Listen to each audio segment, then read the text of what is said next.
नमस्कार साथियों, गौरव ज्ञान धारा में आपका स्वागत है। आज इस क्लास में भी आपका स्वागत करता हूं। आज अपन पढ़ने जा रहे हैं हाड़ोती के चौहान। हाड़ोती के चौहान क्या मतलब, बचे हुए चौहान वंश जो अपन पढ़ रहे थे उसमें से जो बचे हुए शासक है वो आज की क्लास में अपन पढ़ रहे हैं। अब देखो, जब कोई नए दिन त्योहार निकलते हैं या छुट्टियां निकलती है तब वापस जो लय बनानी बड़ी मुश्किल होती है। यही सिचुएशन आप लोग भी देख रहे होंगे। हमारे भी जैसे गैप आ जाता है तो हमें भी फिर से नियमितता और लय पकड़ने में समय लग जाता है। इसीलिए मैं हमेशा कहता हूं नियमित रहा करो, नियमित रहा करो। लेकिन साल की एक दीपावली आती है तो वहां पे तो छुट्टियां चाहिए। और इस बार दीपावली की तो यदि छुट्टियां नहीं भी रखते तो मेरा स्वास्थ्य थोड़ा सा ठीक नहीं था। अब जो विद्यार्थी ये पूछ रहे थे कि सर अब कैसी तबीयत है, अब ठीक है, ओके है, तभी मैं क्लास ले पा रहा हूं। आप सबकी दुआओं में बड़ी ताकत है। और आज अपन पढ़ने जा रहे हैं हाड़ोती के चौहान वंश। तो कहना यही चाहूंगा कि आप लोग भी अपनी लय बना लीजिए, वापस फिर से बैक टू ट्रैक आ जाइए, क्योंकि अब इलेक्शन की डेट पास आ गई है तो इलेक्शन फटाफट हो जाएंगे, आचार संहिता हट जाएगी, फिर से फॉर्म भरने की डेट आ जाएगी, फॉर्म भरे जाएंगे और फिर तेज रफ्तार से घोड़े दौड़ने लगेंगे। तो आप लोगों के घोड़े आगे दौड़े, सबसे यही प्रयास करेंगे अपन। चलिए आज शुरू करते हैं। अब देखो, ये जो टॉपिक अपने पढ़ने जा रहे हैं उसके बारे में मैं थोड़ी सी यहाँ पे चीज स्पष्ट करना चाहूंगा कि जैसे आप कोई कोचिंग संस्था, जैसे कहीं कोचिंग से पेड कोर्स भी करते हैं कई विद्यार्थी, कई कैसे पढ़ते हैं, कई कैसे पढ़ते हैं, ऐसे अलग अलग जगह से लोग पढ़ते हैं। तो यदि आप जैसे किसी कोचिंग संस्था में पेड कोर्स भी करते हो या ऑनलाइन भी ले रखा है तो ये ऐसा टॉपिक है हाड़ोती के चौहान वंश, ये ज्यादातर पढ़ाया नहीं जाता। कारण क्या है कि इसमें से सवाल बड़े कम बनते हैं, ठीक है ना। सवाल जो बनते हैं इससे पहले के अपन ने जो चौहान पढ़े, सबसे ज्यादा सवाल बनते हैं अजमेर के चौहान से। शाकंभरी के आगे उसके अंदर ही अजमेर के चौहान से, उसके बाद में रणथंभौर वाले और जालोर वाले, वहां से सबसे ज्यादा सवाल बनते हैं जो अपन ने पढ़ लिए बहुत अच्छी तरीके से। कल वाली क्लास नहीं देखी है तो देख लेना, उसमें जालोर के चौहान मैंने करवा दिए हैं, ठीक है। हाड़ोती के चौहान यानी कि कोटा बूंदी के चौहान वंश से संबंधित है। इसमें से सवाल बहुत कम बनते हैं और ये अक्सर नहीं पढ़ाया जाने वाला टॉपिक है। ये ऐसा टॉपिक है जिसमें कहा जाता है कि इसमें से सवाल बहुत कम बनते हैं, नहीं बनते हैं, नजर मार लेना। लेकिन मैं फिर भी इसकी क्लास लेकर आया हूं ताकि साथ साथ में, मान लीजिए आप लोग ही पढ़ रहे हो लेकिन मैं साथ साथ में कुछ चीजें ऐसी बताऊंगा जिससे उनको समझना और याद रखना आसान हो जाए। तो मैं कोशिश यही करूंगा कि आप लोगों को याद हो जाए। बाकी इस क्लास में आप लोग इतना मतलब अपने को एफर्ट डालने की जरूरत भी नहीं है। इस पे नोट्स बना के भी आप सरसरी निगाह डालोगे तो ये है। इस क्लास में मैंने आप लोगों के लिए स्पेशल क्या किया है कि इसको, अब जैसे आप इसको सेपरेट पढ़ने जाओगे इस टॉपिक को अलग से, तो किसी भी जैसे पुस्तक के अंदर पढ़ोगे तो 8-10 पेज, 4-5 पेज इतने तो मिलने ही मिलने हैं। लेकिन मैंने इसको नोट्स मेकिंग पैटर्न पे लाया है आप लोगों के लिए कि आप लोगों को छटी हुई चीजें जो एग्जाम के अनुसार पूछी जा सकती है वही चीज मैं लेकर आया हूं कि ये चीज यहां से याद रख लेना। क्योंकि इसमें शासक का क्रम वगैरह याद रखने बैठोगे तो आप इसमें उलझ जाओगे और यहां से सवाल मतलब बहुत मुश्किल की बनते हैं। तो कैसे बनते हैं, फिर वो स्थापत्य कला में चले जाते हैं, कोई महल से संबंधित या वो महलों में और पढ़ते ही अपन, मंदिरों में है तो मंदिरों में पढ़ते ही है, बावड़ियां तो बावड़ियों में पढ़ते हैं। राजनीतिक दृष्टिकोण से देखें तो बहुत कम सवाल बनते हैं, इसलिए ज्यादा लोड इसमें नहीं लेना है। फिर भी अपन छोड़ेंगे नहीं, पढ़ेंगे, ठीक है, स्किप नहीं करेंगे इसको। तो आप कंटिन्यू रहना। एक क्लास कल मिलेगी आपको शुक्रवार को, आज गुरुवार है ना, एक क्लास कल मिलेगी शुक्रवार को, उसके बाद में सोमवार से अपना वापस वही साप्ताहिक वाला शेड्यूल जारी रखेंगे, ठीक है। चलिए, आज गुरुवार ही है ना, मैं कंफ्यूज तो नहीं हूं, गुरुवार ही है शायद, है ना। हाँ सही है, क्या पता, मैंने कहा मैं ही कंफ्यूज हूं क्या है। तो कल शुक्रवार को एक क्लास देता हूं आप लोगों को, फिर सोमवार से अपन शेड्यूल अपना जारी रखेंगे, ठीक है। चल शुरू करते हैं।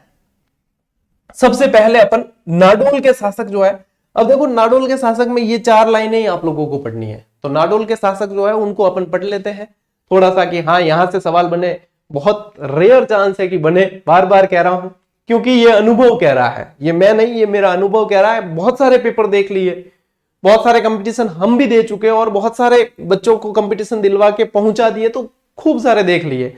तो ये अनुभव कह रहा है यहां से सवाल नहीं बनते हैं, लेकिन फिर भी नजर डालें। जो सवाल यहां से बनता है वो आपकी पहली लाइन पे ही यहां दे रखा है। तो क्या सवाल बनेगा, देखो, नाडोल के चौहान वंश का संस्थापक लक्ष्मण चौहान, जहां आपने चौहानों की शाखा का वर्गीकरण पढ़ा था वहीं पे अपन ये चीज पढ़ चुके पहले ही।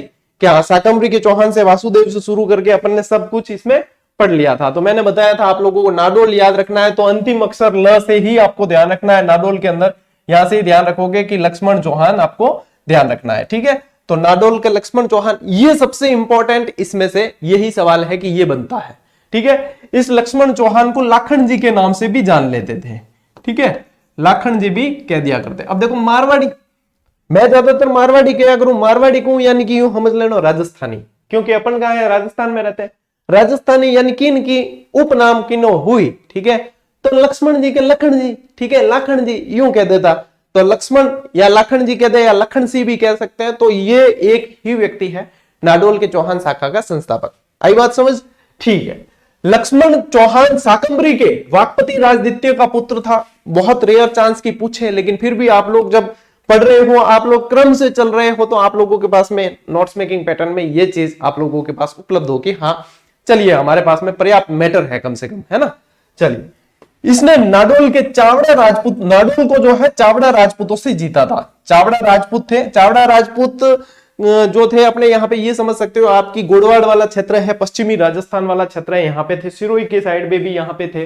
तो अपन जैसे बसंतगढ़ शिलालेख पढ़ते हैं, तो वो भी उसमें भी वर्मलात का जिसका के समय लिखा गया था, उसमें भी चावड़ा वंश राजपूत जो थे उनसे रिलेटेड वो रहा है। तो चावड़ा राजपूतों से जीतकर ये चीज इन्होंने नाडोल की स्थापना की, ठीक है। नाडोल में आशापुरा माताजी का मंदिर बहुत प्रसिद्ध, और आशापुरा माताजी चौहान शासकों की कुल देवी आप कह सकते हो। अलग अलग शाखाओं की थोड़ा सा आपने चेंज, कहीं पे अपन पढ़ते हैं कि जालोर साइड जाओगे तो मोदरा में महोदरी माता पढ़ लेते हो, यहाँ पे आप आते हो तो यहाँ पे आप आशापुरा माता पढ़ते हो। तो नाडोल में आपके कौन सी है, आशापुरा माता का मंदिर है नाडोल के अंदर, ठीक है। और यहाँ पे आशापुरा माता का मंदिर बनवाया किसने, लक्ष्मण ने या लाखन जी, या लाखन, अब ऐसे लिख दो चाहे ऐसे लिख दो, दोनों बात सही है। नाडोल के कुछ अन्य शासक, जैसे कि इसके बाद में कुछ और शासक जैसे शोभित, बलिराज, महेंद्र, अहिल, अलहन देव, ये हुए हैं। नहीं याद रहे कोई दिक्कत नहीं है, नजर मारनी है सिर्फ, नहीं पूछेंगे, ठीक है। अब इतना कॉन्फिडेंस से मैं कैसे कह रहा हूं, क्योंकि आज दिन तक प्रश्न नहीं बना है, और इसीलिए कई संस्थाएं जो है, कई टीचर जो है पढ़ाते भी नहीं इसे, कि क्या पढ़ाना, इसमें से बनते तो नहीं है, लेकिन फिर भी अपन पढ़ लेते हैं। यदि बना तो हम तो स्क्रीनशॉट डाल पाएंगे कि ये देखो बना है अपने सवाल। 1177 में मेवाड़ के सामंत सिंह को हराने वाला शासक कौन था, कीर्तिपाल चौहान। और यही कीर्तिपाल चौहान जो है वो जालोर में जाकर जालोर के चौहानों की नींव डालता है। ये कीर्तिपाल कहां जाता है, जालोर के चौहान जो अपन ने पढ़े हैं, वो जालोर में जाकर जालोर के चौहान वंश की नींव डालने वाला ये कीर्तिपाल है। तो कीर्तिपाल ने यहाँ पे सामंत सिंह को हराया था मेवाड़ के, ठीक है। नाडोल की शाखा से उत्पन्न अन्य दो शाखाएं, तो जालोर और बूंदी, फिर बूंदी से कोटा वाली शाखा निकलेगी। तो जालोर और बूंदी ये कहां से निकली है, ये नाडोल से निकली है, ठीक है। नाडोल की अब मैंने आपको वहां पे बताया, मैं आगे अगली स्लाइड पे बता दूंगा वापस। तो यहां पे ध्यान रखना कि एक तो आप लोगों के जालोर और एक बूंदी, ठीक है। ये कीर्तिपाल जाता है और बूंदी में देवी सिंह हाड़ा, ठीक है। चलिए लीजिए स्क्रीनशॉट, नाडोल के चौहान इतने ही है। ये नोट्स मेकिंग पैटर्न पे आप लोगों को ज्यादा इधर उधर भटकना नहीं पड़ेगा, आराम से और आसानी से याद कर लोगे, ठीक है। अच्छा, तो ये नोट्स मेकिंग पैटर्न पे ही चलेगी क्लास, क्योंकि इसमें ज्यादा लोड लेने की आवश्यकता है भी नहीं, ठीक है ना। चलिए ये देखो, ये जो आप देख पा रहे हो ये फ्लो चार्ट, इसके अंदर देखो नाडोल के चौहान संस्थापक कौन, लक्ष्मण, ठीक है। इससे फिर देखो एक शाखा तो ये निकलती है जालोर के चौहान, और दूसरी शाखा ये निकलती है बूंदी के चौहान। जालोर में किसने स्थापना की, कीर्तिपाल चौहान ने, और बूंदी में देवा या देवी सिंह हाड़ा कह दिया जाता है, देव सिंह हाड़ा भी कह देते हैं, ठीक है। फिर जालोर के चौहानों से ही सिरोही के चौहान वंश की शाखा निकलती है, जिसकी स्थापना किसने की, लुम्बा ने, बताया था ना वो गीत सीलू। फिर कोटा के चौहान, और कोटा के चौहान जो है बूंदी के ही शाखा से निकले हैं। तो मतलब स्वतंत्र शासक माधो सिंह है, लेकिन उससे पहले जो है शासक और भी समर सिंह, जैतर सिंह के समय ये अलग कोटा की स्थापना हो गई थी, अभी मैं बताऊंगा आगे, ठीक है। तो ये फ्लो चार्ट से आप लोगों के समझना और याद रखना आसान हो जाएगा। आई बात समझ, तो वो मोबाइल की स्क्रीन आड़ी करो और उसके बाद में इत्मीनान से शांति से क्लास देखो, ठीक है।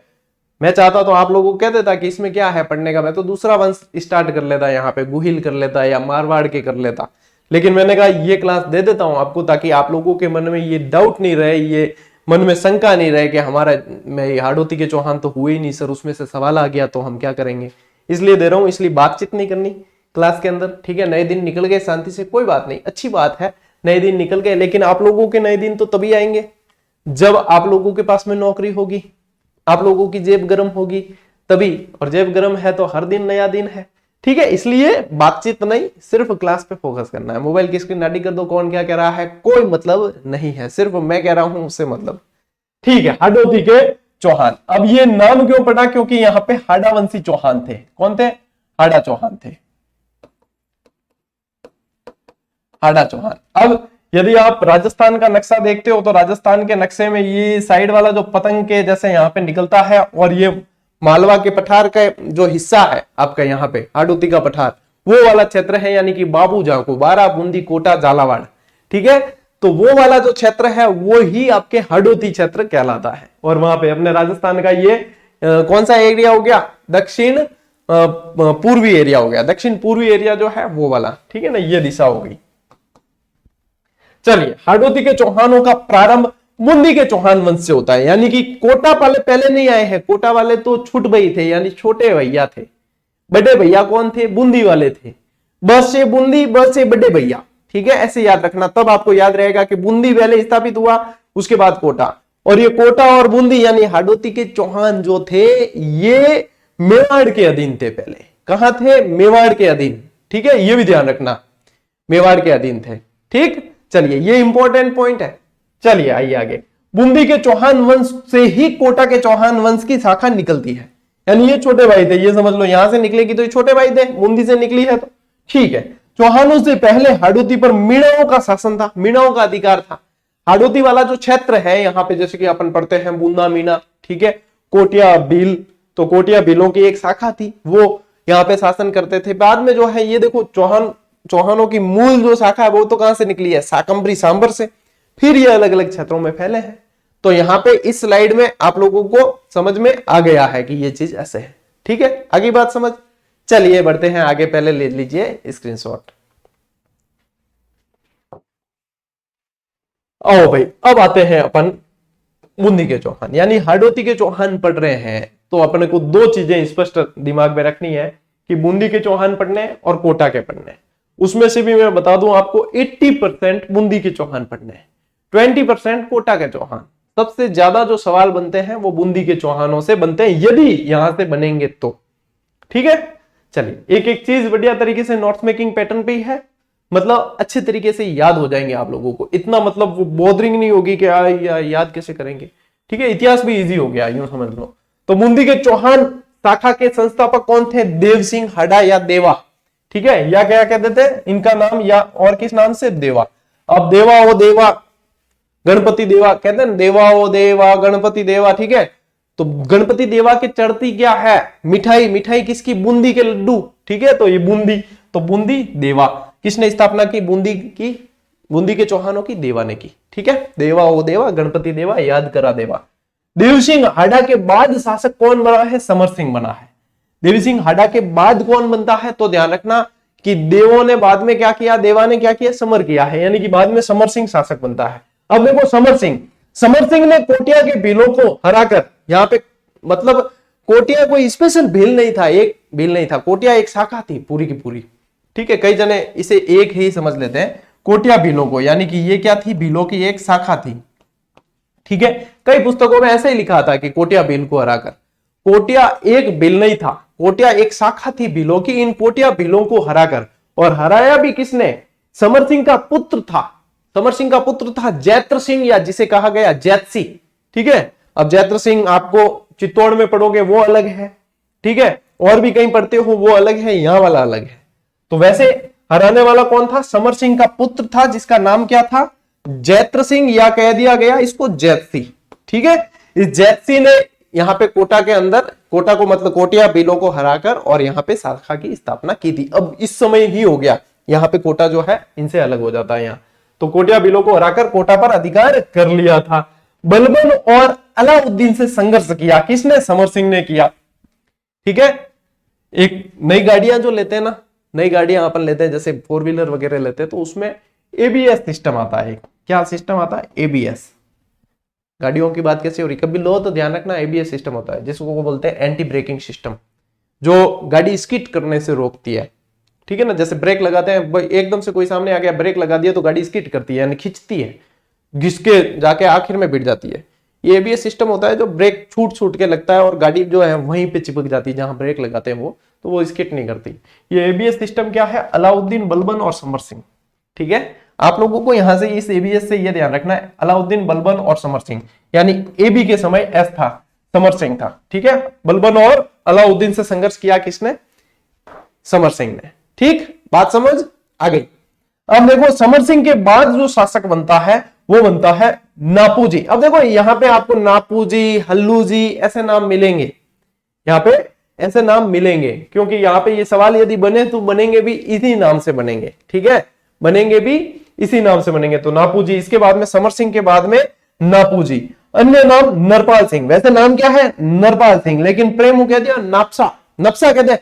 अभी भी देखो, अभी भी आसपास किसी का नाम नरपत सिंह होगा, ठीक है, तो उसे कहें नपसा, नपसा कट है कि नपसा 12 की ओढ़ा है, ठीक है, नपसा कद पधारी, ठीक है, नपसा क्या है, नपसा कट की ओढ़ा, इस तरीके से ही चलती है। तो यहां पे मतलब सम्मान सूचक शब्द है ये, यहां पे कह दिया नापूजी। अब जी जिसके पीछे लगा है तो वो तो सम्मान सूचक हो ही गया, तो यहां पे नरपाल सिंह वैसे नाम है। नापूजी ने भी अलाउद्दीन से संघर्ष किया है। ठीक है, समर सिंह ने भी किया है और इसके बाद में नापूजी है तो नापूजी ने भी किया है। बस यही पैटर्न पे अपन ये हाड़ौती के वंश के पूरे पढ़ने वाले हैं, ताकि आप लोगों को याद करना भी आसान हो जाए और आप लोगों को इतना वो नहीं कि अब क्या क्या याद करें इसमें से, क्यों हिस्ट्री तो अथाह है, लेकिन एग्जाम अप्रोच के अनुसार चलना भी जरूरी है, तभी तो आप ज्यादा बार रिवाइज कर पाओगे, है कि नहीं। चलिए लीजिए स्क्रीनशॉट। आओ भैया आगे, नापूजी के बाद हल्लूजी आ गया नाम। मैंने कहा अभी आपको ये पढ़ने पड़ेंगे, नापूजी पढ़ लिए, नरपाल सिंह जी थे, नपसा थे वैसे तो, नापूजी कह दियो। ठीक है, अब आ गया हल्लूजी आ गया, तो यहाँ पे ये सारे आपको याद रखने पड़ेंगे। नापूजी के बाद शासक कौन बनते हैं, हल्लूजी बनते हैं। ठीक है, कौन बनते हैं, हल्लूजी।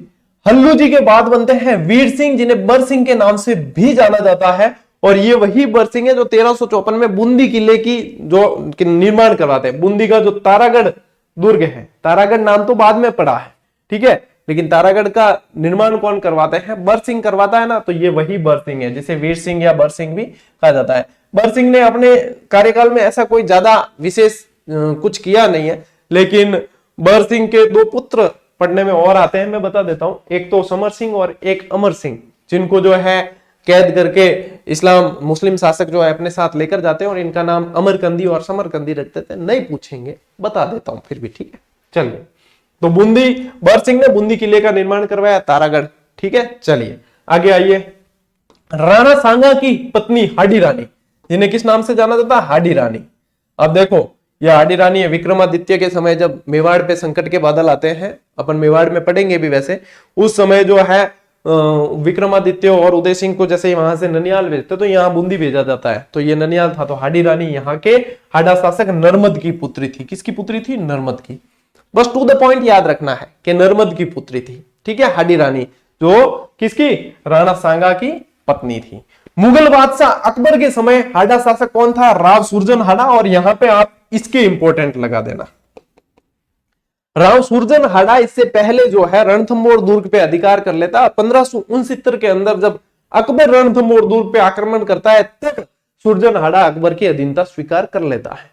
ठीक बात, रणथंबोर दुर्ग पे आक्रमण के समय 1569 की बात है, हाँ 1569। ठीक है, राव सुरजन हाडा, यानी कि ये इंपॉर्टेंट है, अकबर के समय कौन शासक था ये पूछा जाता है। और सुरजन हाडा या सुरजन हाडा के आसपास से सवाल बनने की संभावना हाडोती के चौहानों में ज्यादा रहती है। ठीक बात, रिकॉर्ड तो हो रहा है, नहीं ध्यान पड़ियो बाद में कि गलो फाड़ियो पूरो ही और रिकॉर्ड नहीं हुई। मेरे साथ में कई बार हुआ ऐसा, दूसरी बार रिकॉर्ड करनी पड़ती है, फिर इच्छा नहीं होती दूसरी बार।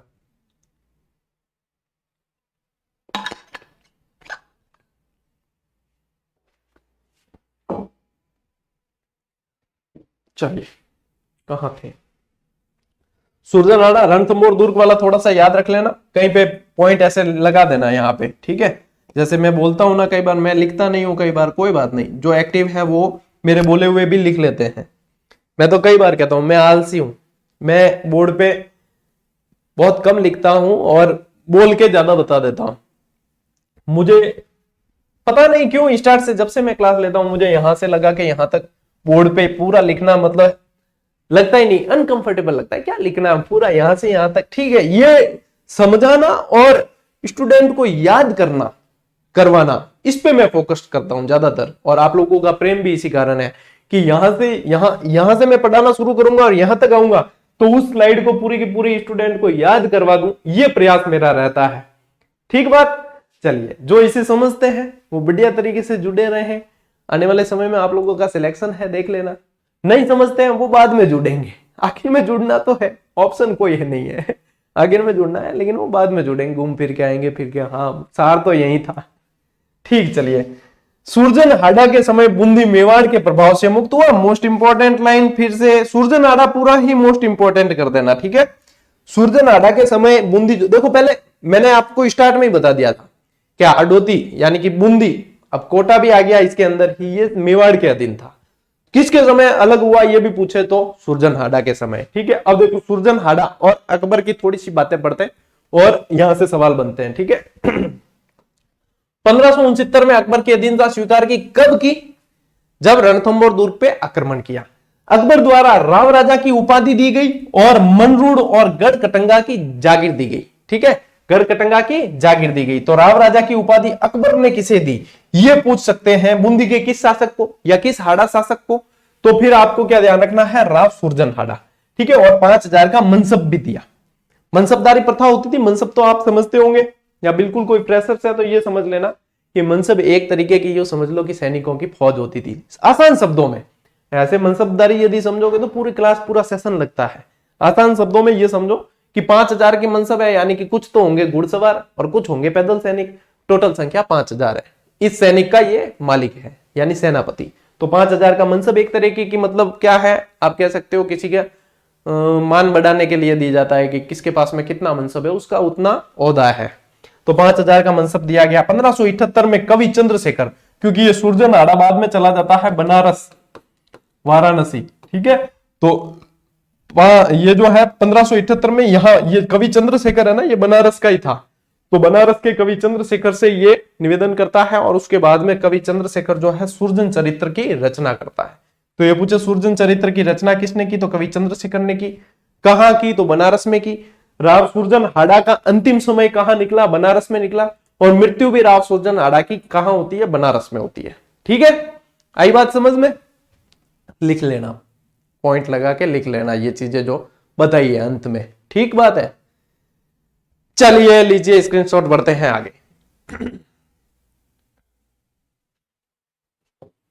जो टेलीग्राम से नहीं जुड़े हैं, बोर्ड की स्क्रीन पे राइट साइड में यहां पे टेलीग्राम का नाम दे रखा है। अच्छा, एक बात बता दूं, अपना जो ऑफिशियल टेलीग्राम चैनल है उसमें 187K प्लस यानी कि 1,87,000 से ज्यादा सदस्य जुड़े हुए हैं। उससे ही पहचान होगी कि ये अपना ओरिजिनल टेलीग्राम चैनल है। स्पेलिंग सही लगाओगे तभी मिलेगी। कई सारे फर्जी चैनल बना रखे हैं अपने नाम से, ठीक है, कई जनों ने खोल रखे हैं। अब देखो, जब प्रयास अच्छा करते हो और एक अच्छी स्टूडेंट की शक्ति विश्वास करती है तो उसके बाद में कई जने सोचते हैं कि इनके नाम से अपन भी करें, और उन्होंने बना रखे। कई स्टूडेंट भेजते सर आपके नाम से उन्होंने बना रखा, आपका ओरिजिनल कौन सा है? ओरिजिनल चैनल की पहचान यही है 187K प्लस, जिसपे हर रोज जीजीडी फैक्ट मिलते हैं, क्लासेस की पीडीएफ मिलती है और अन्य जानकारियां मिलती है, क्लासेस के लिंक मिलते हैं, सब कुछ वहां मिलता है, ठीक है ना। तो ऑफिशियल से ही जुड़े और उस पे जो कहेंगे हम उसके लिए ही जिम्मेदार हैं। बाकी अन्य कोई भी ग्रुप या कोई भी जीजीडी या गौरव ज्ञान धारा अलग अलग स्पेलिंग लगा के चल रहे हैं, उनसे हमारा कोई लेना देना नहीं है। वो न तो हमारी नजरों में है और न ऐसा कुछ भी नहीं है। यदि वो कोई अवांछित हमारा नाम लेकर पोस्ट करते हैं तो हम उसके खिलाफ लीगल एक्शन ले सकते हैं, क्योंकि हमारा जो जीजीडी है वो लीगली रजिस्टर्ड है पूरी तरीके से। हम लीगली बहुत अच्छी तरीके से मजबूत है, हमारा ये रजिस्टर्ड है पूरी की पूरी। जीजीडी एक अपने आप में फर्म है पूरी, ठीक है ना, जो विद्यार्थियों के लिए सेवार्थ है। तो आप लोग इससे देख के जुड़े कि फर्जी से तो नहीं जुड़े हो आप कहीं, फिर आपको लगे पीडीएफ नहीं मिल रही, वो नहीं मिल रही है, नहीं, ठीक है ना। चलिए, सूरजनहाड़ा की मृत्यु के बाद शासक कौन बनता है? राव भोज बनता है। अब ऐसे याद रख लेना कि बनारस में जो है धार्मिक कार्य ज्यादा होते हैं, भोज का आयोजन होता है। तो सूरजनहाड़ा की मृत्यु कहां हुई? बनारस में। उसके बाद में शासक कौन बना? राव भोज बना है, ठीक है। उसके बाद में आया राव रतन सिंह, ठीक है। उसके बाद में शासक कौन बनता है? डायरेक्ट जैसे मैं बता रहा हूं वैसे ही पढ़ो, इसके अलावा जितना पढ़ोगे, देखो इतिहास तो कोई खत्म नहीं होता, लेकिन एग्जाम अप्रोच के अनुसार तो यही पढ़ना है। राव रतन सिंह। अब राव रतन सिंह जो था वो चित्रकला प्रेमी था, ठीक है। चित्रकला प्रेमी होने के कारण इसे उपाधि मिली, सर बुलंद राय की उपाधि इसने धारण की, ठीक है। और न्यायप्रिय भी था, न्यायप्रिय होने के कारण इसे राम राजा की उपाधि धारण मिली, ठीक है। क्या था? न्यायप्रिय। अब देखो न्यायप्रिय यानी कि राम राज्य, तो ऐसे ही तो उपाधियां दी जाती है, कहीं ना कहीं तो लिंक होगी ना, डायरेक्ट ऐसे थोड़ी दे देंगे है कि तेरे उपाधि आ है कि तू जो है प्रभु कहलाएगा। अब प्रभु कहलाएगा कैसे? कोई प्रभु जैसा काम तो किया होगा तब प्रभु कहलाएगा। तो यहां राम राजा की उपाधि जो है वो न्यायप्रिय होने के कारण दी गई है, ठीक है। इसके पुत्र माधो सिंह को शाहजहां ने कोटा का स्वतंत्र शासक मान लिया था, ठीक। अब देखो यहां पे क्या ध्यान रखना है, रतन सिंह के पुत्र माधो सिंह को। अब अपन पढ़ते हैं कोटा के अंदर कि कोटा की स्थापना किसने की। अब अलग जो हुआ कोटा वो तो आपको बता दिया पहले जैत्र सिंह के समय, ठीक है, जैतसी। अभी कोटा के शासक पढ़ेंगे तब भी बताऊंगा। लेकिन यहां पे माधो सिंह के समय स्वतंत्र शासक मानना किसने? शाहजहां ने माना है। शाहजहां ने माना है, वो भी इसलिए कि शाहजहां की उत्तराधिकारी संघर्ष में शाहजहां की मदद की थी इसने, माधो सिंह ने, इसलिए माना। और तब से फिर संस्थापक किसको मान लिया जाता है? माधो सिंह को, ठीक बात है। चलिए बूंदी के केशोरायपाटन में, आप देखो बूंदी के केशोरायपाटन में चीनी मिल भी है, ठीक है ना। बूंदी के केशोरायपाटन में, अब इसी नाम से आपको ध्यान रखना, केशव राय मंदिर बनवाया है किसने? राव शत्रुसाल ने। किसने बनवाया? राव शत्रुसाल। सीक्वेंस में ही है ये सारे, इसके एक के बाद एक जो शासक इंपॉर्टेंट एग्जाम की दृष्टि से है वही मैं बता रहा हूं। तो यहां पे केशव राय मंदिर किसने बनवाया है? राव शत्रुसाल ने बनवाया है, ठीक। चलिए शत्रुसाल के बाद बनने वाला शासक कौन था? भाव सिंह था। और उस भाव सिंह के बाद अनिरुद्ध सिंह। शत्रुसाल के बाद भाव सिंह और भाव सिंह के बाद अनिरुद्ध सिंह। अब देखो इन्होंने जैसे निर्माण वगैरह करवाए हैं, ठीक है, जैसे कि रंग महल है, चित्रशाला है, ये सारे। तो ये मैंने इसलिए इसमें शामिल नहीं किए क्योंकि अपन इसके अलग से चैप्टर पढ़ेंगे कला संस्कृति में, तो इसमें अलग से मैं बताने वाला हूं, इसलिए वो लोड मत लेना सर इन्होंने तो वो भी किया था। बिल्कुल किया है, लेकिन अपन उस हिसाब से ही चल रहे हैं, कुछ भी छोड़ेंगे नहीं।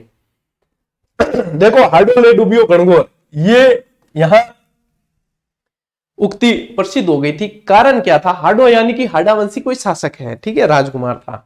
अब क्या हुआ? राव अनिरुद्ध सिंह के पुत्र जोध सिंह, क्या नाम था? जोध सिंह, जैत सागर झील के अंदर, जैत सागर के अंदर अपनी रानियों के साथ और गणगौर के साथ जो है शहर पर निकला, यानी कि लेकर जा रहा था अपनी पत्नियों और गणगौर के साथ में, और वो गणगौर और अपनी पत्नियों के साथ में डूब गया था इस झील के अंदर। तब से बूंदी के अंदर ये लोकोक्ति जो है वो प्रसिद्ध हो गई, हाडो ले डूबियो गणगौर। तो ये इस घटना के बाद में ये उक्ति प्रसिद्ध हुई है, ठीक है।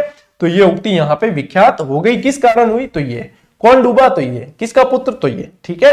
अनिरुद्ध सिंह की रानी नाथावती ने रानी जी की बावड़ी का निर्माण करवाया था, बहुत प्रसिद्ध बावड़ी है, ठीक है। तो ये अनिरुद्ध सिंह की रानी का ये भी ध्यान रखना, ठीक है। लीजिए स्क्रीनशॉट, टू द पॉइंट ही चल रहा हूं मैं, जो पढ़ने वाले हैं उन्हें आनंद आएगा कि हाँ मसाला जो है ओरिजिनल वो तो यही है, बाकी तो मोह माया है,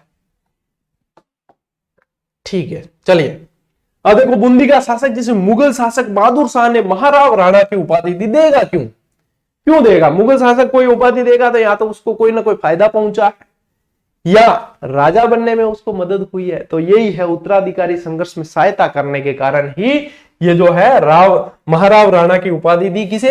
बुद्ध सिंह को दी है, राव बुद्ध सिंह को। तो यहां पे भी यही बात है, उत्तराधिकारी युद्ध के अंदर जो है मदद की थी, इस कारण खुश होकर महाराव राणा की उपाधि बुद्ध सिंह को दी। बुद्ध सिंह के समय ही मुगल शासक फर्रुखसियर ने बूंदी का नाम बदलकर फर्रुखाबाद रखा। तो यहां पे ध्यान क्या देना है कि फर्रुखाबाद किस क्षेत्र का नाम रखा गया था? बूंदी का। किसने रखा? फर्रुखसियर ने। और किसके समय रखा? बुद्ध सिंह के समय।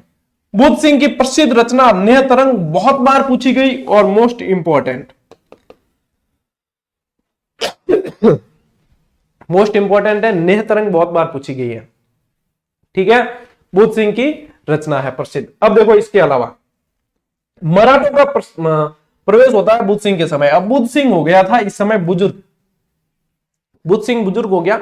और देखो बहुत सारी उठापटक चली है, जयपुर के सवाई जय सिंह की पुत्री से विवाह हुआ और वो सब, और फिर इनके पुत्र उमेद सिंह था यहाँ पे, ठीक है, इनका पुत्र ही था उमेद सिंह। तो तो उमेद सिंह वैसे शासक बनना चाहिए था, लेकिन यहाँ पे सवाई जय सिंह के हस्तक्षेप से दलेल सिंह को शासक बनाया गया और दलेल सिंह से सवाई जय सिंह की बहन का विवाह करवाया गया और ऐसे ये सारा हिस्ट्री चली है। तो आप लोगों को जो ध्यान देना है बूंदी की हिस्ट्री में, वैसे आप उलझ के रह जाओगे, इसलिए यहाँ पे जो ध्यान देना है, मराठों का प्रवेश हुआ बुद्ध सिंह के समय। हुआ क्यों? उत्तराधिकारी संघर्ष को लेके। कि बनाया किसे गया था? दलेल सिंह। किसको बनाया गया था? करवड़ का जागीरदार था ये। दलेल सिंह को शासक बना दिया गया था, जिसे हटाने के लिए और खुद वापस शासक बनने के लिए उमेद सिंह ने मराठों से सहायता मांगी और इसके समय मराठों का हस्तक्षेप यहां पे हुआ था। ठीक है ना, तो ये ध्यान रखना है। यहां उमेद सिंह ने श्री जी की उपाधि धारण की, मोस्ट इंपोर्टेंट। श्री जी की उपाधि धारण करने वाला शासक कौन था बूंदी का? राव उमेद सिंह। और राव उमेद सिंह का एक घोड़ा था जिसका नाम था हुंजा। कई जगह इसका नाम हंजा भी मिल जाता है, कोई दिक्कत नहीं है। हुंजा घोड़े का उल्लेख स्पेशली याद रखना। किसके घोड़े का नाम था? राव उमेद सिंह के घोड़े का नाम था हुंजा। ठीक है, तो हुंजा का ध्यान रखना। ईस्ट इंडिया कंपनी से, 2 बार आ गया कंपनी से, ठीक है, 1 बार ही मानना। ईस्ट इंडिया कंपनी से संधि करने वाला शासक कौन था? विष्णु सिंह। ठीक है, ईस्ट इंडिया कंपनी से संधि करने वाला। अब देखो मराठों का प्रवेश, ये इंपॉर्टेंट है, ये याद रखना एक तो। ठीक है, ईस्ट इंडिया कंपनी से संधि करने वाला, ये भी याद रखना है। तो देखो टू द पॉइंट ही चले हैं अपन, जहां ज्यादा मैंने इधर उधर क्लास को घुमाने की कोशिश नहीं की है, ताकि हाड़ौती के शासक अपन एक ही क्लास में टू द पॉइंट पढ़ लें। ठीक है, लीजिए स्क्रीनशॉट। अब अपन आ जाते हैं, जो इंपॉर्टेंट सारे फैक्ट है ना वो सारे कवर हो चुके हैं अपने बूंदी के। अब आ जाते हैं अपन कोटा के शासकों पे।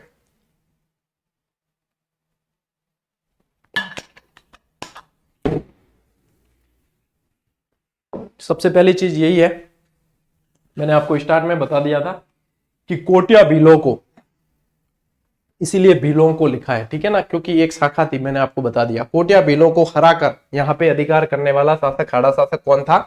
जैत्र सिंह, जिसे जैत सिंह के नाम से जाना गया, समर सिंह का पुत्र था। स्टार्ट में आप लोगों को बता चुका हूं। ठीक है, मुगल शहजादे खुर्रम द्वारा जिसे कोटा का स्वतंत्र शासक स्वीकार किया गया, वो कौन था? माधो सिंह। फिर बता दिया आपको, किया क्यों? क्योंकि शासक बनने में सहायता की थी। ठीक, इसीलिए इसको ही संस्थापक माना जाता है। बल्ख और बदख्शा अभियान पर वीरता के कारण इसे बाद रफ्तार घोड़ा मिला है। देखो एक तो घोड़ा याद रखना है आपको, हुंजा, जो उमेद सिंह का घोड़ा था। एक ध्यान रखना है बाद रफ्तार, जो किसका घोड़ा है? माधो सिंह का घोड़ा है, लेकिन दिया किसने है? खुर्रम यानी कि शाहजहां ने दिया है। मुगल उत्तराधिकारी युद्ध में दारा का साथ दिया, किसने? मुकुंद सिंह। ये कहते हैं राव मुकुंद सिंह। अरे मुकुंदरा दर्रा जो अभ्यारण्य है वो इन्हीं के नाम पर है। ठीक है, राव मुकुंद सिंह वो यही है। तो यहां पे ये भी ध्यान रखना है कि मुगल उत्तराधिकारी, अब ये दारा का साथ दिया, यानी कि सामने कौन था? औरंगजेब। जीता कौन? औरंगजेब। इसने किसने? मुकुंद सिंह ने। इसने अबली का महल बनवाया, इसकी पासवान थी राव मुकुंद सिंह की। अबली का महल बनवाया, ठीक है, जिसे राजस्थान का क्या कहते हैं? दूसरा ताजमहल। और कोटा दुर्ग की दीवारें बनवाई। ठीक है, कोटा के अंदर किशोर सागर झील का निर्माण करवाने वाला शासक कौन था? जैसा झील का नाम है वैसे किशोर सिंह था। ठीक, कोटा का शासक जिसे माही बराती या माही मारती महाराव की उपाधि और 7,000 का मनसब प्राप्त हुआ। मनसब हमेशा मुगल सम्राट दिया करते थे, मुगल शासक दिया करते थे। तो 7,000 का मनसब प्राप्त हुआ किसे? भीम सिंह को, कोटा के भीम सिंह को। बंटवारा का युद्ध, ये यहां से इंपॉर्टेंट हो जाता है, ध्यान रखना। हुआ कब? 1761। हुआ किसके किसके मध्य? तो शत्रुसाल हाड़ा की तरफ से, यानी कोटा का शासक था शत्रुसाल हाड़ा, इसकी तरफ से इनका दीवान झाला जालिम सिंह लड़ता है और जालिम सिंह जीतता भी है। और झाला जालिम सिंह के नाम से ही झालावाड़, जो झालरापाटन है ना, उसका नाम रखा गया।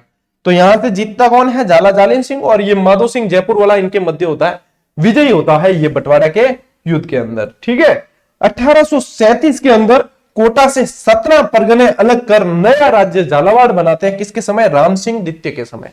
किसके समय? राम सिंह द्वितीय। और 1857 की क्रांति जो होती है उसमें भी शासक कौन होता है? राम सिंह। ठीक है ना। और कोटा का जो 1857 वाला संग्राम है या विद्रोह आप कह सकते हो, वो सबसे मतलब यूं कहा जा सकता है सबसे व्यवस्थित तरीके से और सबसे लंबे समय तक चलने वाला विद्रोह था कोटा वाला। ठीक है, बर्टन था यहाँ पे अंग्रेज अधिकारी। तो कोटा के अंदर यदि देखोगे तो क्या बहुत सारे हैं, लेकिन जो एग्जाम अप्रोच के अनुसार जो बनते हैं सवाल, जो आप लोगों को पढ़ने हैं और याद रखने हैं, वो ये चीज है। लीजिए स्क्रीनशॉट, ले लिया, चलो आओ आगे। ठीक, अब देखो आप लोगों ने बार बार कहने की आवश्यकता नहीं है, जिनको अभ्यास करना है वो ज्वाइन कर चुके होंगे, जिनको नहीं करना उनको कोई इससे मतलब है नहीं, लेकिन बाद में यदि चाहेंगे तो वो अभ्यास कर भी नहीं पाएंगे, तो देर करनी नहीं चाहिए वैसे। ठीक है, चलिए पीडीएफ आपको दे दी जाएगी टेलीग्राम पे, और अब कोशिश करना कि आप कंटिन्यू रहे, मेन चीज ये है कंटिन्यूटी। ठीक है, मेरे देखो इतने मेरे भी तो काम है, इलेक्शन के अंदर ड्यूटी लगी हुई है, फिर भी इलेक्शन की ड्यूटी है, और भी दूसरे बहुत सारे काम है, फिर भी जो है हम भी तो कोशिश करते हैं कि कंटिन्यूटी रखी जाए, नहीं तोड़ी जाए। नियमितता तोड़ने से वापस कंटिन्यूटी बनने में बहुत समय लग जाता है, तो इसलिए नियमितता पे वापस आ जाइए। जितनी अभी कंटिन्यूटी पे आओगे उतना आगे फायदा मिलेगा, ठीक है ना। ठीक है, चलिए साथियों, आज की क्लास में इतना ही, मिलते हैं अगली क्लास में, अगले वीडियो में, तब तक के लिए राम राम, जय हिंद।